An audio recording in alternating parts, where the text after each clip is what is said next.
How to clear system storage on Android phone. So if you want to clear system storage on your Android phone, then what you need to do is first you need to just open up your settings. After opening your settings, you need to go with About Phone.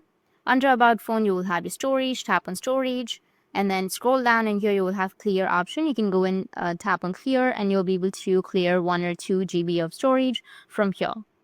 And the next thing you can do is tap on Deep Clean.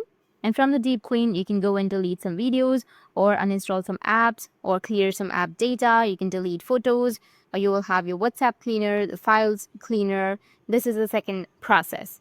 And the last thing you need to do is you can go back, and if you have any updates, then with all of the update files, it will clog up your system storage.